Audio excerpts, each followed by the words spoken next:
Hello, Aquarius, Sun, Moon, Rising, and Venus signs. Kamusta kayo? Sana po'y nasa mabuti kayong kalagayan. Welcome back po sa Star Tarot.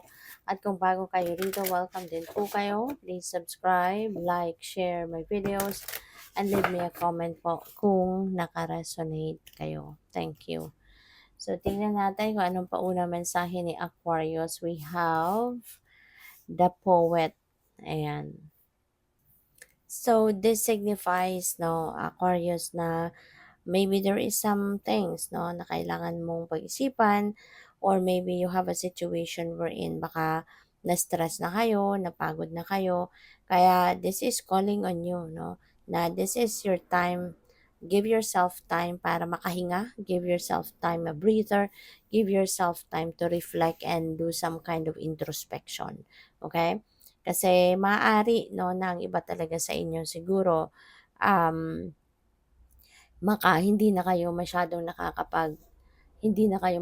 nakakapagbigay ng oras sa sarili ninyo, 'di ba? Kaya siguro ito ang panawagan sa inyo na kailangan mong kailangan mong magnilay-nilay, kailangan mong magmuni-muni, 'di ba? And do whatever you can, 'di ba? Para na maano ninyo ito, para mapag-isipan mabuti. Okay? But kasi kung lagi kang busy, if you're always preoccupied, then talaga mahihirapan ka, 'di ba? Na mapag-isipan mabuti ang sitwasyon. Kaya siguro ito iniimbitahan ka na reflection time ito. 'Wag mo nang patagalin kasi kunyari kung lalo-lalo na kung problema 'yan, 'di ba? So kailangan solusyonon agad. So 'wag na kayong magpatumpik-tumpik pa, 'wag na kayong mag-delay-delay pa, 'di ba? Pag-isipan mo na 'yan mabuti. So, you need to do some kind of reflection so that makapag-isip ka ng mabuti, 'di ba? Desisyon ka ng maayos. So, by the way, maraming salamat for subscribing, and if you haven't subscribed yet, subscribe na kayo. And also, maraming salamat for not skipping the ads. Malaking bagay po yan sa akin. And please click the join button sa baba ng video po kung gusto ninyo na mag-join sa membership. So, we have no place like home, Aquarius. Maaring ang iba sa inyo dito, baka literal ito na wala kayo sa bahay ninyo, sa sariling bahay ninyo. Kaya maaaring nami-miss ninyo ito. Maaaring you are missing your own home, you are missing your own place, pwedeng ganon. Or possible din na ang iba sa inyo rito, um, kumbaga baka yung sarili ninyo, no, parang hindi kayo nagiging komportable sa kung sino kayo, kung ano ang meron kayo. Baka meron kayong mga katangian, ugali, mga ganyan, or meron kayong mga traits na hindi ninyo ma-accept na gano'n kayo. No, minsan may mga gano'n tayo, eh. May mga parte ng pagkatao natin na hindi natin gusto, kaya tinatago natin 'yan or nagiging uncomfortable tayo. Kasi minsan, 'di ba, hindi natin talaga maiiwasan na mailabas natin paminsan 'yan at maaaring hindi ka komportable sa gano'n. Kaya maaaring may ganyan. So, you really need to do something about it. Kasi kung kunyari, hindi mo nagugustuhan 'yan, then baguhin mo kasi nandiya-diyan 'yan, eh. That's part of yourself, that's part of your DNA. So, ano magagawa mo? 'Di ba, pag-isipan mo, how can you improve it? How can you change it for the better? 'Di ba? Kasi hindi mo yan forever mapagtatakpan. So, you really need to do something about it para na mabago mo for the better, ma-improve mo ang parting yan ng sarili mo. Okay? So, tignan natin kung ano pa ang ganap dito for Aquarius. So, we have the Ten of Wands. Ayan. So, Ten of Wands is ending and beginning energy ito. Aquarius, meron kayo ditong ila-let go, i-release. With the Tower energy, this is also an ending and beginning. Pero iba naman na to. This is something na kung ito, kagustuhan mo tong tapusin na sitwasyon na to. Si Tower moment, ito yung Divine Universe ang gagawa nito para sa'yo. There could be a situation that you belong, na, alam mo yun, nandiyan ka lang just just because. just because gusto mo lang na mag-stay ka diyan even if yung parang napipilitan ka, 'no? Even if hindi ka na komportable sa sitwasyon na 'to, nandiya-diyan ka just for the sake of having it, 'di ba? Meron kang isang benepisyo na nakukuha from that situation kaya you're staying, kahit hindi ka masyadong komportable na diyan. Pero, the universe is not going to allow you to be there, 'di ba? Kasi alam ng universe na hindi na 'yan ang best para sa'yo sa ngayon, 'di ba?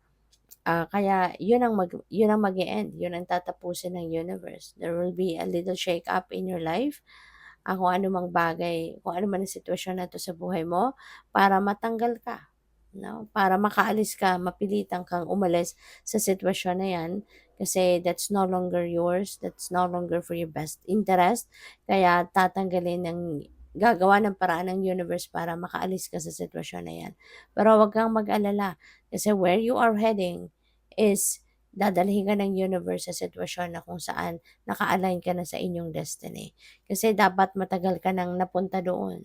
Dapat matagal mo ng ginawa ng paraan na makapunta na doon sa sitwasyon na yun. Pero maybe you didn't listen to his guidance. You didn't pay attention to the signs, symbols, omens na pinadala sa iyo ng universe in the past. Kaya hanggang ngayon nandito ka pa rin sa sitwasyon na 'to. But now, the universe is not going to allow you to stay there longer kasi nga hindi na 'yan ang makakabuti para sa iyo. Alright? Kaya there's going to be a little shake up in some areas of life kung ano mang sitwasyon ito. Pupuwedeng relationship 'yan, pamilya, pupuwedeng career, so depende sa inyong sitwasyon. But malalaman mo na lang 'yan if this message will resonate with you, malalaman mo na lang 'yan na, yun yun, 'no? Kasi merong pagbabago na magaganap. But si Ten of Wands, eto naman alam mo, 'no? Alam mo 'to na nahihirapan ka na dito, alam mo na, it's taking a toll on you na siguro, 'di ba? Kaya gagawin mo, aalis ka na dito or pupuwedeng makikipag-usap ka. Kasi kunyari trabaho ito, 'di ba? Maaaring you've been working long hours dito sa trabahong ito. Maybe overtime ka ng overtime, you've been working long hours, 'di ba? Maaaring maaaring ano ka rito, maaaring, pagod na pagod ka na rito, nagtitiyaga ka dito, 'di ba? Pero walang tulong, walang tulong at maaaring nahihirapan ka na. Kaya mapipilitan ka dito na i-give up na 'to, sukuan na 'to, kasi kung ikaw na talaga yung kung nako-compromise na dito kunyari kalusugan mo, 'di ba? Talagang isusuko mo ng ginagawa mong ito. So, may gano'ng ganap dito, 'no? But with the Five of Wands, there could be a rivalry, there be conflict, there be competition dito sa sitwasyon na ito, you know? Kaya parang nai-stress ka diyan, sa mga sitwasyon na ito. Maaaring nai-stress ka na kaya siguro meron kayong Four of Swords because the universe wants you to take a rest, take a step back muna sa worldly things na 'to, na mga inaasikaso mo.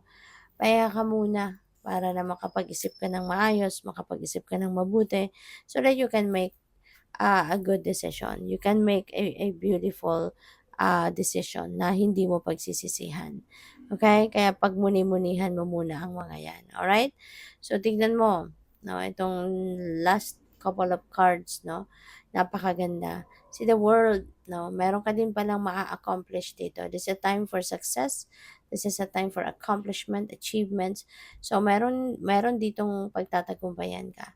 There is something dito that you are going to there is something dito that you're going to succeed. Meron ditong success na mangyayari, that could be related to anything. Kung ano man ang pinagkakaabalahan mo, mapagtatagumpayan mo na yan. Okay? Kaya, maaari na yung tagumpay na to also will have a financial reward. No? Maaaring mabigyan ka dyan kung kunyari sa trabaho ito, baka mabigyan ka ng pay raise, ng promotion, pwedeng gano'n. So, there could be more money, 'di ba, na maiuuwi ka. So, that's really beautiful. With the Empress, this is prosperity and abundance energy. Kaya, most likely, may perang dadating talaga sa inyo dito, may financial blessings na dadating, and that could be coming from this success. 'Di ba? Possible 'yan. Pupuwedeng mangyaring ganyan or pupuwede rin naman na hindi. Maaaring sa ibang bagay manggagaling, ibang source ang panggagalingan ng kasaganaang ito. But definitely, you are going to be prosperous and abundant around this time. There could be also opportunity. Pupuwedeng opportunity ito na pagkakakitaan ninyo, additional, 'di ba, na pagkakakitaan. So, pupuwedeng gano'n din ang ganap. So, good luck sa'yo. Thank you for watching. Love and light. Namaste.